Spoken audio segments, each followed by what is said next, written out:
justice, care, and mercy in our treatment of food animals. And as she notes, applying these abstract ideas to practice regarding food animals is difficult and complex. So for example, in Florida, we have a problem of, let's see up there, we have a lot of hunting in Florida. How do we consider feral hogs, which many consider a tasty menace that exists in Florida? So on the one hand, this invasive and destructive species roams wild until they're hunted. So these animals are not kept in CAFOs or confined animal operations, and so they're not abused in the same way. Yet nonetheless, we are killing them for our food. On the other hand, they are an invasive species and they're causing a lot of damage. So whereas animals in CAFOs, I think it's pretty obvious. We saw things, anyone who watched the movies Food Inc. or even a little bit of King Corn, we know that, I mean, chickens, for example, are hardly abused, and there's absolutely no excuse to do that. Maybe things like wild feral hogs, maybe that's a little bit of a different and a little more of a complicated issue. What do we do with that? And I also threw up the issue of the collie steak because that also raises the questions, what animals is it okay to eat? We have no problem eating a feral hog, for example, but if I told you I was going to eat my cat for dinner tomorrow night, I imagine you would be literally, you would question me, right? They didn't want a dog steak. No. We love our dogs. And so the animal issues can be very complicated and really are enmeshed in a lot of cultural assumptions about what is it okay to eat. Back to Rosa Zworsky, she quotes John Cobb on the concept of justice. She says, "It's time to call for a justice that is better expressed in the Hebrew term shalom, a right relation, a term I mentioned earlier, a right relation to the land and all that dwells therein." So again, she's recognizing that all beings are ultimately connected and interdependent. And I don't want to go down this rabbit hole of eating meat, because we could talk about that a lot, but I did bring up this issue as a way to think through it, the idea of limits and how religious perspectives might help us accept voluntary limits on our consumption. The reality is that U.S. overconsumption contributes to environmental devastation, hunger, and animal suffering, to name a few consequences that disproportionately harm the poor and the marginalized. All religious traditions address greed and violence. Consider the Bhagavad Gita, consider the Sermon on the Mount, and they provide practices and disciplines to help us deal with the reality that we can't have everything we want. Instead, we need to practice restraint to get back to right relations with the earth and all existence. So, here we go. How do we get from values to practice? Recently, there we go. So my recent project is I'm really interested in how do people take these kind of values, for example, justice, nonviolence, voluntarily, simplicity. How do you take these terms and actually do them? I mean, it's great to talk about them, but how do people actually try to enact them, and particularly in the areas of food and agriculture? So what choices do people make, and what are the trade-offs? When you talk abstractions, it all sounds good. When you try to act it out, there are actually trade-offs, and people have to make decisions. You know, nothing's perfect, and reality is actually pretty messy. And I know a number of people in this room are dealing with either detention communities or actual on-the-ground groups trying to provide food to people, and you all know well that there's trade-offs. I mean, it's nothing is easy. So to do this research, I've been doing field work in a number of intentional communities in the United States that draw upon a cluster of values that many associate with Gandhi. So these values include self-sufficiency, participatory democracy, nonviolence, and voluntary simplicity. And so some of the communities I'm looking at are different co-housing groups, Catholic worker houses and farms, different eco-villages, and all of these groups have consciously created holistic frameworks that govern their material, economic, and spiritual lives. And so many of the people who live in these communities would feel right at home with John Cobb's Planetism or Schumacher's Buddhist economics. In fact, those kind of frameworks inform some of the life ways of the people I've been working with. And so in their communities, they're experimenting. And I use the word experiment specifically here because none of these groups are saying we have the answer. They all look at themselves as experiments. We're trying something new. So all of these people are experimenting with alternate forms of energy and food production. And they're reintroducing and adapting skills such as plowing with draft animals and tree grafting. And so they're trying to teach and reintroduce skills that a lot of our grandparents, for example, took for granted. And so canning, I was at lunch with some people and we were talking about canning the other day. A lot of our grandparents did this as as routine, but a lot of these communities, and they have to teach these skills to those of us who grew up in communities where we just never learned this. There's a real transfer of skills within these communities themselves, and also back to people who are living in the so-called mainstream. And what's interesting about these communities, they're not trying to go back to the good old days. None of these people are romanticizing what life was like, back before some of these modern technologies. It's not nostalgia, but a recognition that to go forward, to meet current challenges with sustainability and food, for example, we need to adapt our lifestyles, and some of the practices that existed in the past might actually help us doing that. So it's a process of recognition as well as adaptation in recognition to contemporary issues. And further, they recognize that the entire world can't eat like North Americans. So that changing how they eat and how they grow food, it's an issue of social justice for these communities, and social justice is an important component for the groups I'm working with. And so these communities are small. These aren't large, these aren't huge groups of people. We're not talking New York City, we're talking small groups. And none of them have claimed to figure it all out. But all of these communities are basically test labs, and they're experimenting with alternate agricultures appropriate for their own regions, and alternate food practices, and alternate human-based economies. And one thing I will point out is, I mentioned at the beginning, but the issue of scale. And one of the things these communities do is help us think about the middle scale. So a lot of environmental activism is pushed at individual activity. For example, I should recycle, I should shop better, I should do this. My contribution is important, and not to deny the importance of individual activities, but whether I recycle or whether I buy organic, I personally am not going to solve the food crisis. As we need to figure out how to do these in larger scales, communities, and that hopefully can affect the larger body politics, so affecting larger policies. But I think some of these might get, some of the challenges come back to how do we fit within our communities, whether they're church communities, intentional communities, regional communities that were developed in Gainesville, Florida. So I think this middle level of community is a real challenge for us in the United States. We're so incredibly individualistic. So this middle scale is probably the hardest thing, because we can easily say, I should do this, or there ought to be a law. But how do we figure this stuff out in groups? And I think there's going to be some discussion later today about the community level as well. We'll see. Anyway, and the groups I'm talking about, they're the people who live in these intentional communities. These aren't people who see themselves as self-sacrificing. These are not people who are like flagellating themselves and wearing a hair shirt of sustainability. They're actually having a lot of fun doing this. I mean, they're getting benefits out of voluntary simplicity, for example. So many of them don't necessarily have cars, but they're really enjoying themselves, eating differently, and growing food and learning. So the process of this is fun, and they're experiments. I think for a lot of us, they can provide models that changing our behavior, accepting limits, thinking differently about how we consume, it's not a pathway to misery and self-sacrifice, but actually can be a lot of fun to do this in the process. And so there are benefits to health, to social life, and to how we eat. So this is just about over. So at the outset, I suggested that religious and faith-based perspectives, they illustrate holistic paradigms that can help us think about the global food crisis and our role in it. And I want to emphasize one other reason why I think religious and community value change is something that's really important. I've spent my entire career in land-grant institutions. So I taught first at Iowa State University, and now I'm teaching at the University of Florida. And in both cases, I've had a lot of interaction with the School of Agriculture. Now, during this week, we've heard a number of people talk about the power of corporations and how we have to think, we have to somehow make our corporations more responsive, more receptive to social responsibility.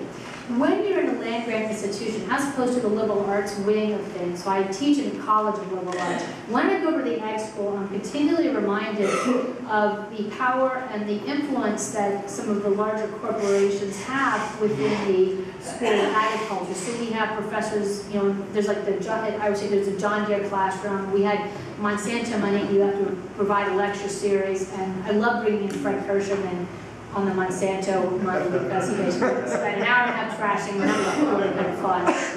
But there's there's a lot of power of money in terms of who gets hired, who gets tenure, what kind of research is existing, because a lot of these companies fund this research. And so what this means is that model of industrial agriculture, the model of big ag, that is taught to our students as to what is the only way. So this some people may be familiar with Edward Said, who talks about colonialism and the colonialization of what is considered knowledge. Well, this is what is happening in our ag schools, that the only thing that is really lionized is research, for example, that is somehow linked to products and linked with industrial agriculture. I might be overstating the case a little bit, but I certainly see it. Now I'll just tell you two teeny little vignettes that happened recently to talk about the power, at least the Cattlemen's Association has within the University of Florida. One is our students. We're a huge school. You have like 50,000 students. So our students voted to have a meatless Monday, which is something a lot of people around the U.S. do. Can we not have meat for one day? Well, no, not according to the Cattlemen's Association. So they got in there and quickly got rid of that. So we have no meat. We have no meatless Monday at the University of Florida.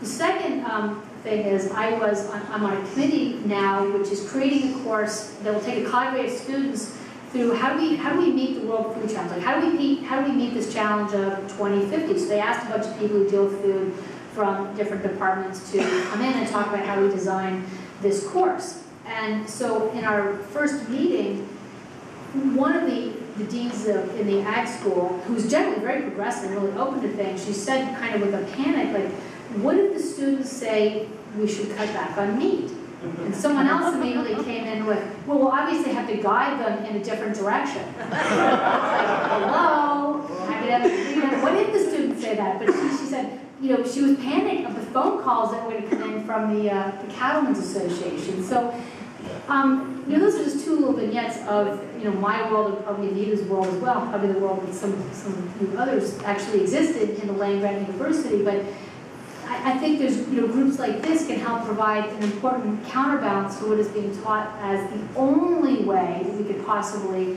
feed the world. Whatever we say here, we need to kind of get some of that language back into the agriculture school.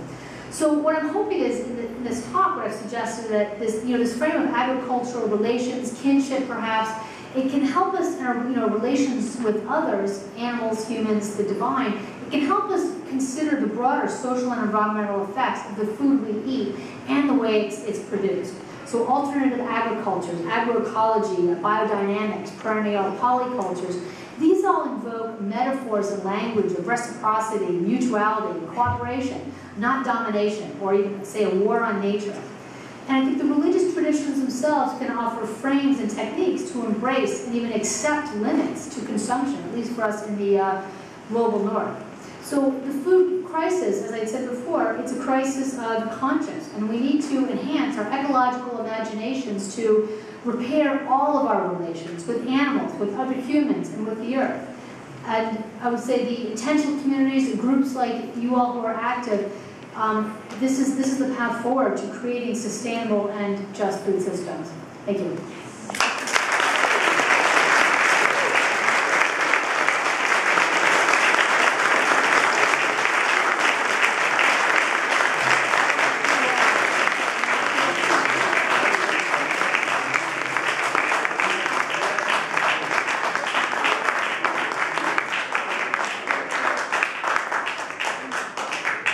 What a wonderful presentation. This is a remarkable piece of work. And I wanted to call your attention to two things that are really important for you to know about our speaker.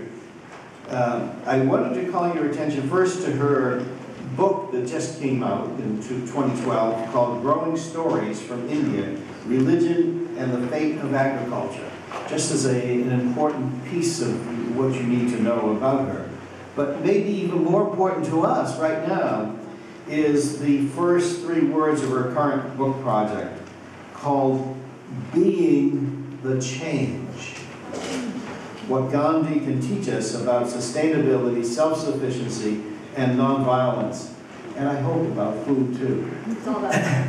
And it's all about that. So my point is that we've been treated to someone who's right in the peak of her career in terms of developing new approaches. And I hope that your questions, and many questions that are already being lined up, and people having comments. So I'm going to let the people come up now. I'll move the chair out of the way so no one trips, and I hope that we can use this mic the way it is right here now. I think it would work. If you're willing to, please come up and start asking questions. Thank you. Hi, I'm Roger Brown, and semi-retired congregational clergy person, so I've come around and I've been involved in conversations here this last week about what can be the role of the church. And certainly, as you talk about working together, the church is a form of community, works together, But tell us more about how the church could get involved with this. I think there's a number of organizations, say there's a group called Green Faith or Greening Seminaries that brings together, it's an interfaith organization that brings together different congregations to talk about what sort of actions they can take. And I think churches are a great place for dissemination of knowledge as well as sharing ideas for how to make these changes. And I think churches provided, because churches of course talk about morality and about values, I think it's a good way for, I think it's a good opportunity for people in those congregations who may not think about what are the implications of the food that they're eating. I think for a lot of people, they don't necessarily think about, food is for many seen as a neutral subject. Like I just eat, you go and you eat. I think churches can do two things. One, I think they can certainly educate people about what it is they're eating, what are the implications of that. And because churches often have strong groups, communities, they can certainly help to bring about certain changes in the eating patterns of their own congregation, but also potentially work with larger communities as well. Whether it's changing the body, changing laws in the area, working on hunger things. I think just because within churches there's a lot of groups, power of the group, you could start acting at that middle scale, which is the community or the regional scale, which can be one of the most difficult to do. I know, just one little example, in Gainesville, Florida, a number of years ago, we had a series of meetings. It was put together by the Florida Organic Gardeners and a number of other groups. And it was the idea, what kind of regional food system do we want to have? And it brought together people from all across the spectrum. And a lot of the meetings were held at various churches, and a lot of people from those organizations showed up and were very much a part of this. And it was a very interesting blend of scholars, of local people, of practitioners, of clergy coming together to think through what do we want. And some of the changes I think are being enacted in the churches in these areas. I know one of the local Presbyterian churches has done a lot with local gardens. One of the other churches, the Parkview Baptist Church, is really doing something amazing with community gardens, because in Gainesville, Florida, we have a huge Superfund site. And the people who live in that area, they simply cannot grow their food there for obvious reasons, unless they want to die or something. And so this church, which is a little bit removed from that, has provided space for some of the people in that area who might want to grow some of their own food. And that's what they found is it's had great benefits for the people themselves who are doing it, as well as the church has also benefited. And it's been a cyclical process of getting more interest in the church and getting people in the church more interested in regional food systems. So I think the church is a group. I think the power of communities coming together is probably one of the most important things churches can do. And there's a huge role for churches out there, and faith communities.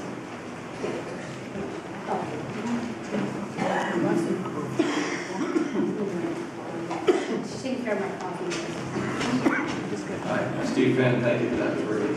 I was struck by your comments on environmental ethics, and you mentioned that organizations like the Sierra Club tend to focus on preserving pristine wilderness and landscapes and elegant animals versus farmland and pigs. Do you see more partnerships and collaboration occurring between organizations like the Sierra Club and more, I guess, grassroots organizations with a focus on farmland and agricultural landscapes. Do you see any of that emerging? I think there is, yeah. I mean, some of those were, I mean, some of that, especially with the Sierra Club, is a little bit historic. I think, I'm not sure if they're doing I'm not sure if the Sierra Club is focusing on partnering with farmlands, but they are starting to address issues that deal with farmland. So, for example, they're starting to address issues, broader issues about water. So I think the Sierra Club has definitely moved out of just sort of the iconic species. I think there's other groups, like Conservation International, for example. They have been doing a lot of work with farmers around in the United States, but also around the world. So I think there's a lot more awareness of that, of the need of the idea that we have to move that groups like the Sierra Club have to move beyond simply iconic species and move to others. So I think now it's changed, and I think because there's so much interest in food these days. I think with the emergence, with Michael Pollan, Food Inc., all these movies, or even like the book on waste that we talked about. I think so many people have read those that there's a much larger willingness to address not just the conservation aspect, but how do we focus on that? And I think that's going to be some of their appeal. And I know some of these conservation groups, like the Sierra Club, have been accused of appealing, say, to the white middle class. Because a lot of what the Sierra Club does, and I'm a member, and a lot of what I use it for is to go on backpacking trips or something like that. So I mean, I love them. But a lot of its appeal historically has been to the upper white middle class, and one of the accusations of the environmental movement is that it primarily appeals to the upper white middle class for these recreation benefits. And as conservation and environmental issues, as the concerns start moving out to broader populations, focusing on issues about access to water, access to food, focusing on, say, the environmental devastation in urban areas, which are often like our Superfund site. I think that too is starting to push Sierra Club and other groups to much larger concerns than they once might have had.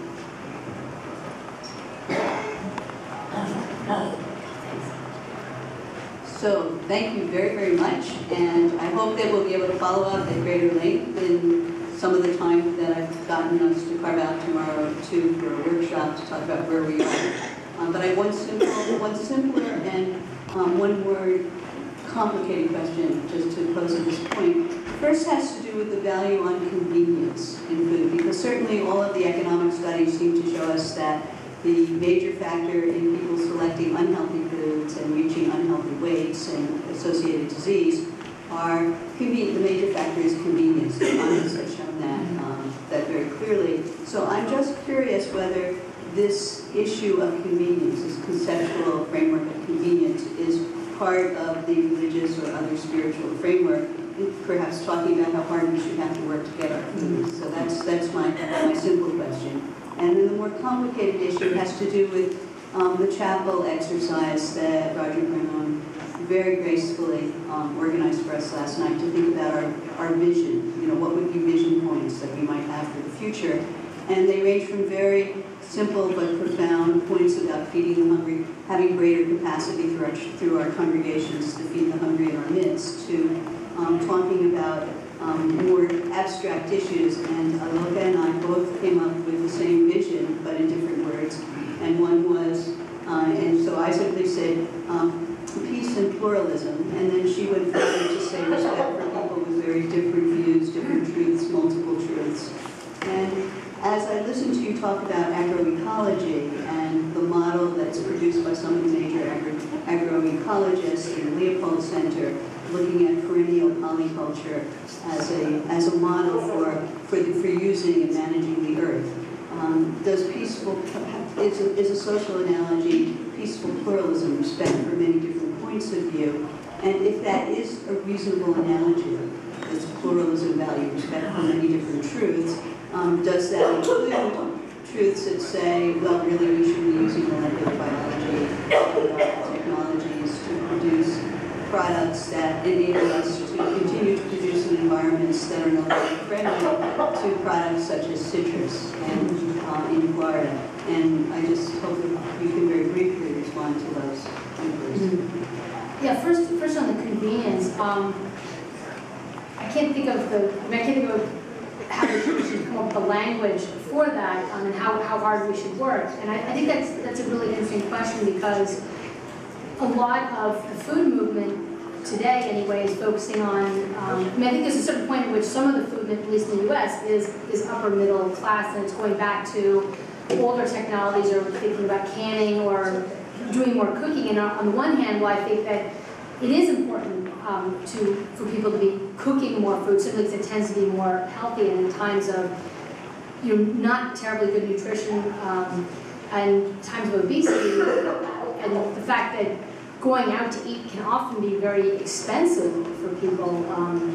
I think it's important to be doing more cooking. On the other hand, as a woman, I've made choices to do this. So Kevin and I spend most of our time cooking at home.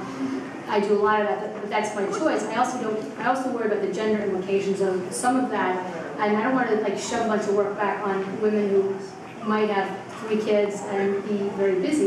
It's a choice for me. It's kind of fun for me. It's also part of my work. I really worry about some of the gender implications of some of the food, this newer food movement with all the cooking, because I just don't want to put more burdens on people who might already be very burdened. And I think a lot of people who need some of the convenience food. And if you're working at minimum wage at 3 jobs, I'm the last person and you don't have a good local grocery store, I'm really not the person who would tell you to cook that meal with beans and rice and this and that. So I think there's a lot of questions. There you are, I'm trying to look for you. I think there's a lot of questions and issues buried within the convenience issue that I think there's a lot of class and gender implications in that I don't know if I can entangle that now, but I think we need to really think, I think we should think about that. So I don't want to be telling people what to do who have a much harder life than I do, frankly. I would like to see more people who want access to better foods. I think they should be able to have them too. So that's a really thorny problem. But I do want to be gender sensitive to some of those other implications, and I just don't like telling other people who work probably a lot harder than I do, in fact, your circumstances, what to do. As far as your second question, I hadn't thought of, I love the word perennial polyculture, but I never really thought about, I think about it in terms of West Jackson and the long roots of the prairie. And of course now I'm thinking about the metaphor of long and deep roots is another good one. But I never thought about that in terms of social metaphor, right? I like that. And that all those, one thing that strikes me about some of these alternate forms of agriculture, whether it's restoration agriculture or agroecology or even organic, the language that they use does tend to be one of cooperation, mutuality, and at least a certain kind of pluralism in that, say with the West Jackson system, you're looking at a lot of different systems. I don't want to go overboard with the nature is all about love, joy, and cooperation, because obviously we are eating something and something is going to die so that we can live, whether it's a plant or an animal or something. So there's always a certain amount of violence inherent in how we eat and how we produce food. I don't want to deny that, because I can get really kind of flaky and food, and I just don't want to go down that road. But I do like the metaphors of, I like those ideas, and maybe we could play, maybe that's something to do in a workshop, is play around with, like, what are the implications of perennial polycultures, things that are focused or based on mutuality, respect, and plurality. And I guess the last part of your question, what do we do with groups that say, yes, we have to use, say, GMOs to feed the world, or do this, or use other techniques? Yeah, I mean, I think if we had some guiding frameworks of who do they benefit, who do they help, who do they harm, what are the implications? I think it's been very easy to answer those questions in a very mechanistic framework and say, oh great, well, GMOs will raise the yield without asking questions of really, well, if we have plenty of food and if one of our problems is distribution, then we need to be asking different questions. So I think a lot of it is, what are the questions that we ask and what will they answer?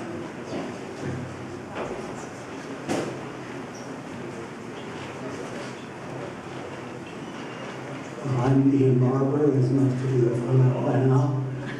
I want first just to make a brief plea that if anyone might know anyone driving Friday in the direction of the Albany Airport. It would get us there by 3 o'clock or so. Please let me know. Unfortunately, we have to cut it a little bit short. And I also want to tell you how much I've appreciated interactions with so many of you, and everything from youth to the front porch, and it's been wonderful to hear your views and responses. So thank you. Whitney, just a couple of points. The churches respond well to appeals for charity, and particularly responses to short-term emergency. Particularly if you can put a face on somebody, maybe it needs a new heart, or to neglect, I think, of issues of justice and long-term institutional embodiment. And I think your whole view would be one to want to make a broader social concern. And also, I have a real question about appealing to churches to any kind of self-sacrifice. You used that word several times, and I think it's a very valid concept, but I have a feeling that both in the churches and, of course, in the wider community, the new vision of what human fulfillment consists of is really a more powerful motivator, I think.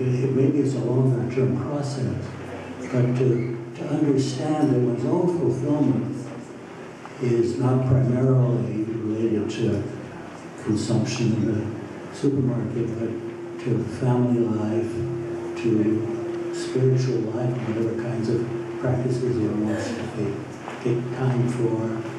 So the simplicity, not just as a self-denial, but simplicity as a route to fulfillment. And you have pictured with so many wonderful metaphors, ways of describing that kind of goal. That involves that. The problem is that's a long-term process. It's more character education. But if you have any response to those comments, I would say, thanks for that. I would say one thing about there's been a lot of studies and discussion over the last, 10 or so years about what really makes us happy as human beings. Because there was a movie that came out sometime last year that went around about what constitutes happiness. There was a study in the New York Times not too long ago that saying that, I don't remember the exact detail, but it was something about how people with the most goods aren't always the happiest. And I think some of that is a reframing, is what does it take to make us happy? What do we want? And sometimes I go through an exercise when I'm teaching my students about, say, Buddhism, or trying to talk about what does it mean about when we talk about consumption, and the fact that when is enough enough? We're trained, particularly as Americans, and probably it's a human response, that you always want more. And the gadgets that we have, you can look at the marketing of the iPhones, you get one thing and you want more, and we're in this world in which we're always trained to want more and more and more, and how do we step back from that? And sometimes I talk with my students and I'll say, don't you ever get tired of always having to be in response to whatever text is coming in or whatever email is coming in? Like, when does your phone start feeling more like a ball and chain than something fun, like a path to continuing goods? And they get that. Like, they realize that we're all so trained to be slaves of our iPhones or whatever text come in. So they sort of get the idea that maybe there's something nice in stepping back. Maybe some of those pathways that different religious traditions have had to help us think about, separating, say, need from greed. Maybe there's, it's not just I'm going to make myself miserable and throw my phone away, but maybe a day without the phone, like the Sabbath, no work. Like, maybe a day without that phone could be liberating, and it's not punishing. So they get it. We've had a conference with no cell phones. Right. Yeah. Yeah, there you go. We have been liberated from our cell phones. Yeah. So thank you for that. Stan Klein. Thank you. I really appreciated that emphasis on the middle level, which I hadn't really thought of the importance of that. Well, I have thought, but thanks for the super reminder. And it turns out, I think, IRAS is at that middle level. And tomorrow in the morning meeting, we have a discussion of what do we do with all this information that we've been getting. And I think we're appropriate for the middle level. So my question is, what recommendations do you have for IRAS? Not just for the churches, but for us. And in particular, one thing, we do have teachers here, or ex-teachers, retired teachers, and we have people in congregations. So I'm interested in what recommendations might you have for this group for tomorrow's discussion to carry forth this middle level. Oh, and I just have to say one more thing about the cell phone, just for my giving up the cell phone for one day. Reminded me of this giving up on college campuses to give up meat for one day. Yeah. Sounds so obvious. I'm at the university where Michael Pollan is, and I'm inspired by you to do a meatless, he's a meat eater, but for one day, is there a chance that he might take part in that? I think he'd love it. He would love it. I think, I mean, I'm not Yeah, making he might. No, I think he would also. I think we're not talking about giving it up for good. It's like, Yeah. can you go one day without? Most students are all for it. It's getting that Cattlemen's Association. No, but the University of California people Yeah, you guys are a little- we don't have anything to write about right now, so we might. There you go. That's not right. I'm all for riots. Let me answer it, although this question is so difficult that I'm tempted to ignore it.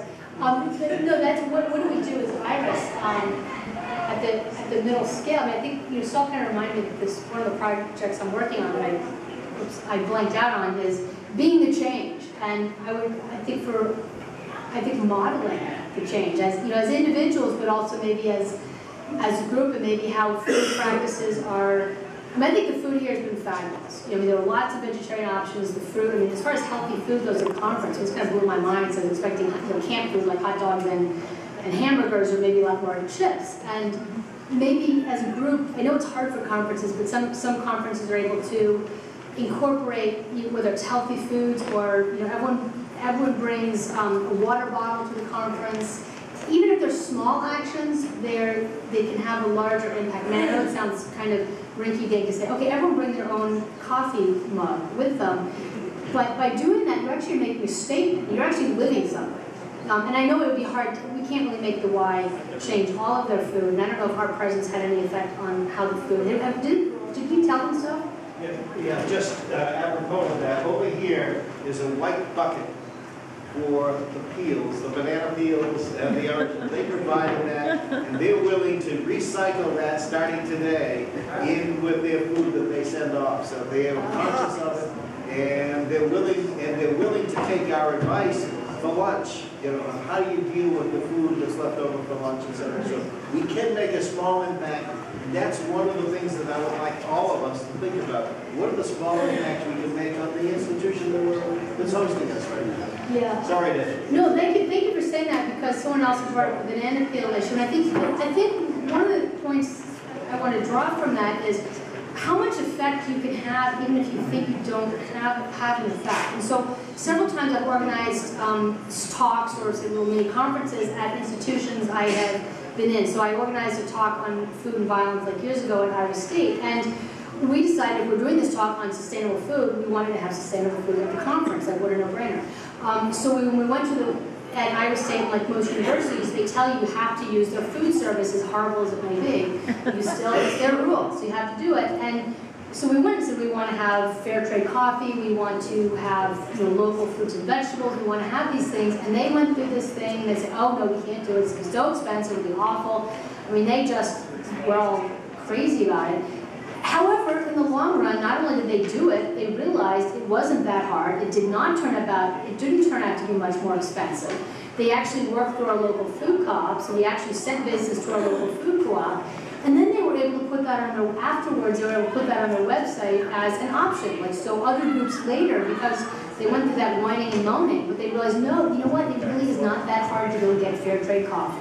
And so just that, and it didn't take that much work on my part to ask them to do this, but they realized it's possible. So I think in terms of affecting your or institutions, it's not that hard. And so simply by asking this group here the why, like what can we do, or even having food labeled, think of all the people, wherever we have here, think of all the people that might notice that. If we have little brochures on the tables, or if we have the food labeled, or say it's maybe fair trade or this or that, think of all of these people, of the employees and the other people who are not with IRAS, who are coming through this conference, who might see that. Those changes can go back. We actually did that for this year, so that they increased the labeling on the foods on the tables, and also, just to clarify one other thing, happy hour used to cost us a lot more money because they have a huge spread of food on there. But we went for the least of it. We noticed the options have changed dramatically this year, and I think they're better, quite honestly, and it's a lot cheaper for ours. Yes, we all win on that. Yes, that's. And I just had to point out something that I thought was kind of funny in terms of the food labeling. I was actually looking at it this morning, and I saw the tray of bacon, and it says it contains pork. Thank you. I was wondering about that.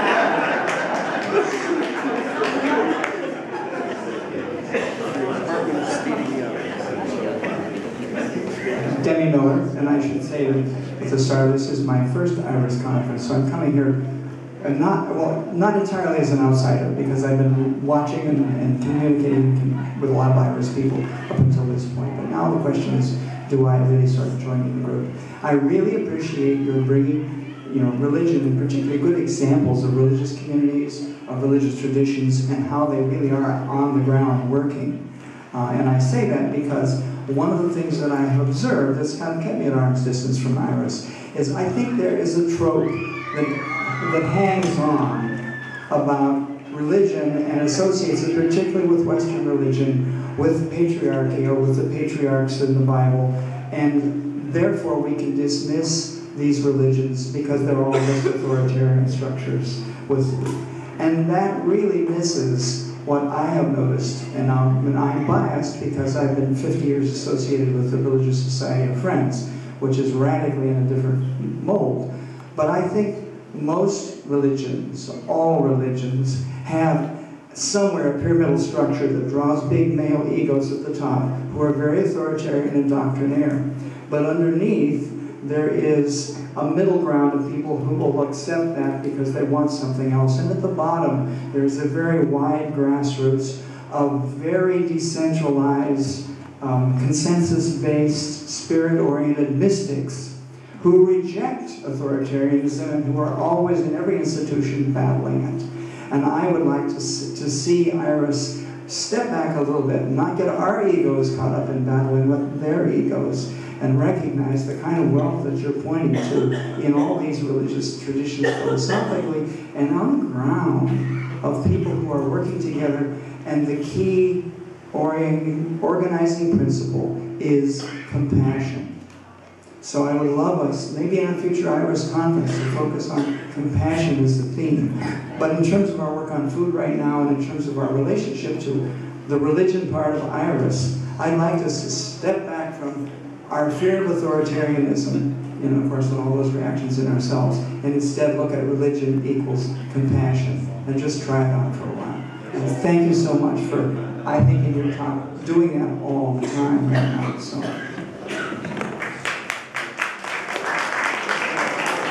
As I said, I'm thinking of joining, and if I do join, Ted, you'll know that I'm bringing that 50 years of Quakerism and that grassroots, in that sense that compassion is what religion is going to be for IRAS.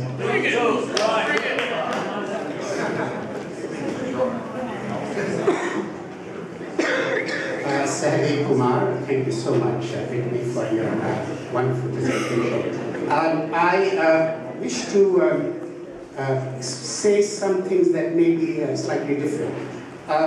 I, like you, belong to the teaching community and religious community. I too am on the fringe of the many cultural patterns in society. But sometimes I get a little despair, and I want to see how you respond to that despair. For instance, in the United States, in the Western world, the United States is probably the most religious country in the world, in the Western world. And yet, with all that religion, and with all so many wonderful universities and writings and counterculture groups and religious groups who talk about alternatives, we are doing the most devastating things in this country. And I don't know how we cope. I'll give 3 examples. The United States produces more weapons of destruction than any other country in the world. And keeps producing them more and more, and selling them, exporting them, and causing troubles here and there and there and there. I don't know how we reconcile the counterculture groups with this massive commitment to destruction. Then the second one we have talked about quite a bit here, about agriculture, corporate agriculture. And we have seen films, we have heard lectures here, and we see that on one model we want to do good things, as you have pointed out, and others have pointed out. On the other level, we see this corporate model of creation and distribution seems so destructive and so massively powerful that we feel really impotent in the face of it. And the third one, which I hope one day our IRAS will address, the influence of pharmaceutical companies in defining what is health and what is disease, and all that chemicalization of human bodies and human mind, frightening.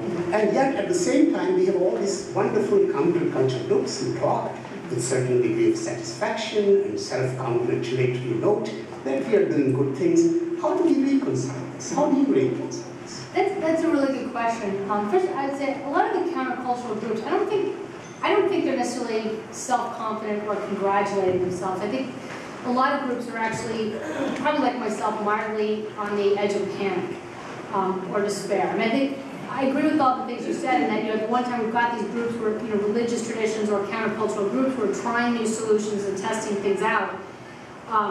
But I think they are very well, as am I, aware of the huge challenges. I mean, we've got this juggernaut of stuff coming at us that's like being steamrolled by whether it's a corporation, pharmaceutical thing, all the things you said. But on the other hand, what's your alternative? I don't want to be it is scary, and I teach students, I teach my classes, say religion, sustainability, religion and food. I talk about ways in which different alternatives, ways in which religious traditions think about the challenges ahead of us. And I look at the students who are, many of them are majors in sustainability, or they want to change the world, they're really idealistic. And what am I going to do? Tell them, I have to convey some sense of optimism or give them some tools with which to meet those challenges. And what I hope is that whatever they go into, whether it's in their personal lives, whether they're religious, or even, some of them, I get students from the ag school, some are probably going to work for Monsanto, and I hope they can provide alternate voices. We're a tiny, a little fish, whatever, in a big stream of craziness. But I don't know what my alternative is. I don't want to be someone who is depressed and says, oh, well, there's no hope, it all sucks, let's go home. It would be easier in some ways, but I think I have, there's that element of being the change. If I'm going to model things for my students or for other people, or say that, if I'm going to say to you all in IRAS, we should all think about how we conduct our lives differently, how we talk to our students, how we act in whether our faith communities or alternate communities. If I'm going to tell you to do this, I have to project some element of hope and positiveness, because if I just give in to all those things you said, if I just went to the ag school and said, I'm going to teach, that Monsanto's the only way, I'd probably get a lot more money, frankly. But I don't want to do that. So I think you bring up a really good question. It is depressing and it's scary. And the juggernaut of telling us we have to eat, we have to do this, we have to do that, we have to go shopping, all that stuff. We have to find ways to approach that. And I don't want to be Pollyanna. I'm not going to say that there's a massive change coming in the age of Aquarius is here, and we're all going to be singing Kumbaya, because everything will be wonderful. Because I do have some friends who talk about coming, Kevin and I have friends in our local community who have this idea that once, in a time of scarcity, suddenly we're all going to realize we have to work together and things have to change, and we're going to be sitting around the campfire with alternative agriculture singing Kumbaya, and I don't think it's quite going to be like that. I'll echo Fred Kirschman, who says, is our challenge, he said, Fred Kirschman, who really is my hero, I've heard him give talks a number of times, I know him fairly well, he said that when he was younger, his idea was he had to go out and change the world. He wanted to go make the world a better place, and he says now what his challenge is, the world's changing, and not necessarily in a good way, so we've got to figure out how we meet those challenges and meet these becoming scarcity and probably the coming wars, because now it looks like we want to go to war with Iran. I mean, there's a lot of crazy stuff coming, and we have to figure out how to meet these challenges in a better way that things won't collapse. So I think we have to look at it with some hope. It's a good point, but I don't want to be a naysayer, because I just don't want to live like that, frankly. And I don't want to be Pollyanna either. So that's it. Okay, can I just make a suggestion? First of all, I'm conscious of two things. One is that Whitney has been standing up here for quite a long time, talking, and secondly, that time marches on and we have lunchtime and so on. I'm very conscious of the fact that there's still a long line of people wanting to ask questions. So the suggestion well, it's not a suggestion, it's a command. If you're coming up, would you confine yourself to a short question given in one sentence? If you have other comments you would like to make, these can be put on the website for further discussion if you want to contribute in that way. So a single sentence question, please. And I think what we'll do is we'll take 4 questions and then let you answer. So 4 questions, then some answers, and then the next 4. Thank you. By divine decree, I pronounce that Whitney can just answer a selection of the questions. I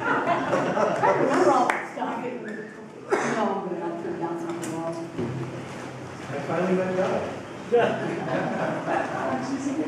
My name is David Harvey. I'm